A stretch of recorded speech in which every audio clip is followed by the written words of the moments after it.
why is it that everyday Americans are feeling the pain and the punishment of this massive inflation? It hurts every time we go to buy gas, every time we go to buy food, every time we're just going to travel, pretty much go anywhere or do anything that involves money. Let's go truth digging into this term and see if we can understand it better. So, if you do a Google search on the word inflation, the definition that pops up says inflation is the rate of increase in prices over a given period of time. Basically, prices going up. Inflation is typically a broad measure, very broad, which means not necessarily accurate to the T, such as the overall increase in prices or the increase in cost of living in a country. Now, inflation is usually measured year over year. So they'll look at the total cost that things went up last year and they will compare it to the total cost that things went up this year. So, doing another Google search, here is the inflation rates for 2020 all the way to 2024, which is projected. We're still in 2024. So in 2020, the average inflation rate was 1.2%. Just between 2020 and 2021, the average inflation rate was 4.7%. And then look at 2022. 2022 was a ridiculous 8% increase. And then 2023, you can see inflation started coming down at 4.1%. So it went up to 8, peaked, and then came down to 4.1. Now, some people might say these numbers are not accurate. These are the only numbers I have to go off of, which is Google. I know a lot of people felt like their groceries went up way more than 1.2%, way more than 8%. But for today's topic, it's just a matter of understanding it. I'm not by any means saying this is what it is. So let's get that straight. This year, by the end of December, will be a 2.5% inflation rate.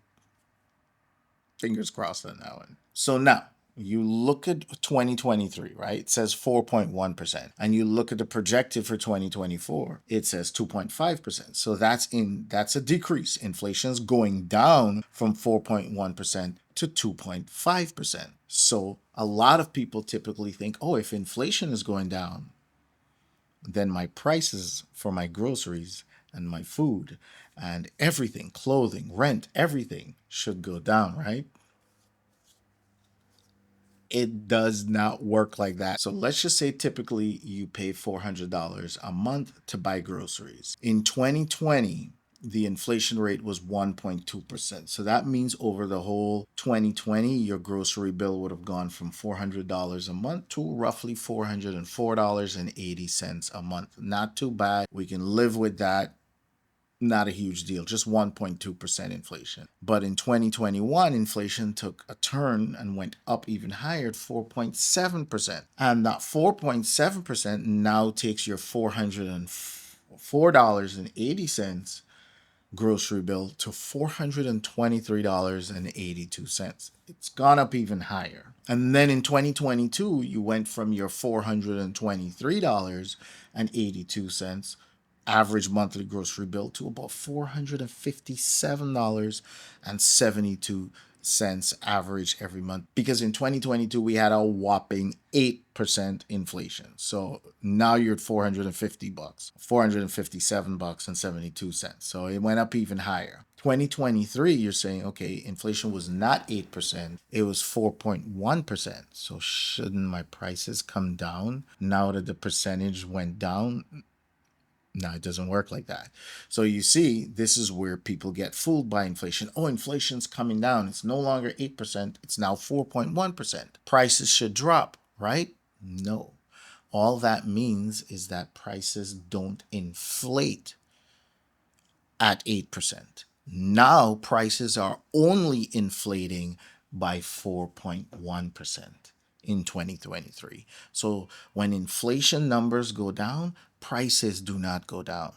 Just your groceries and everything doesn't increase at an 8% rate. It only increases at a 4% rate. And so in 2023, if you were paying $457.72 monthly for your groceries, that price doesn't go down. It just only goes up by 4.1% instead of 8%, but it still went up.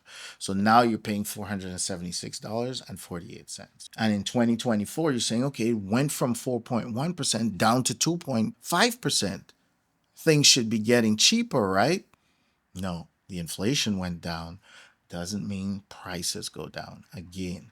So now your monthly bill goes from $476.48 to $488. It's still going up. It's just not going up by 8%. It's just not going up by 4%. Now it's only going up 2.5%. But guess what?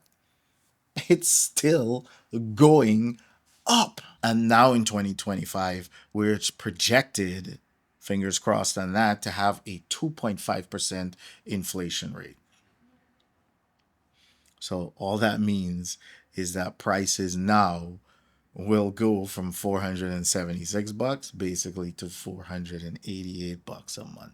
Almost $100 increase on groceries. Now, if you make a reasonable amount of money, you might say, "Oh, that's only 100 bucks. That's not too bad.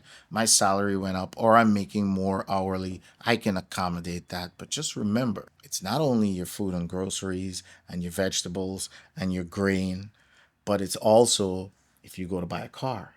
It's also if you go to buy a house. It's also if you go to buy gas. It's also if you go to buy stuff for your hobbies. It's also if you go buy clothes. It's also if you go buy clothes for your kids. It's also if you go buy food on the street. All things involving money basically goes up, and that takes us back to the definition that says it's cost of living that goes up because everything basically goes up, unfortunately. So how can we get prices down? That's the next question. How do we get prices down? Well, first of all, I don't ever remember a time where prices really went down. If you do, please let me know in the comment section below, but I just don't recall. But if prices were to go down, there's only one thing that can bring prices down. So when inflation reaches zero, which I've never really seen, then prices stop moving up. But that doesn't mean the prices go down. It just means prices have stopped moving up. They're stable. So how do we get prices down? Deflation.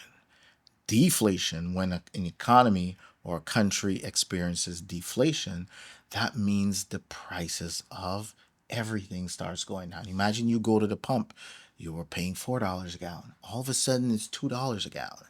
That $400 grocery bill, imagine you go to buy those same groceries and it's now $200. Well, wow, wouldn't that be an awesome thing? That is deflation, when the prices of things start going down. And when the prices of things start going down, then guess what? You can afford to buy more things, or you can afford to buy better things. Some people will argue that's the signs of a country that's getting better. I'm not going to get into that. We're talking about inflation and deflation. I don't want to get too much opinions involved in here, but if you do want to hear my opinions and stuff like that, definitely let me know in the comment section below. So now deflation is basically the opposite of inflation. So instead of prices for everything going up, prices for everything are actually going down. And it's as simple as that. So tell me, what do you want? Do you want inflation? Do you want 0% inflation? Or do you want deflation? And here's the other thing we have to talk about, right? Let's go back to these inflation reports. Let's just say all these numbers are accurate and you look at the time period between 2020 and 2024, inflation total would have hit us at a whopping 20.5% inflation in 1, 2, 3, 4 years. From 2020 to 2024, in 4 years, the prices of everything went up by about 20%. So, did you get a 20% increase between 2020 around COVID to now 2024? Let me know in the comment section below. Then you're really not feeling inflation. 2% is where the Federal Reserve likes to keep inflation because prices unfortunately have to go up, but they say 2% going up every year is normal. So make sure you're getting at least a 2% raise every year.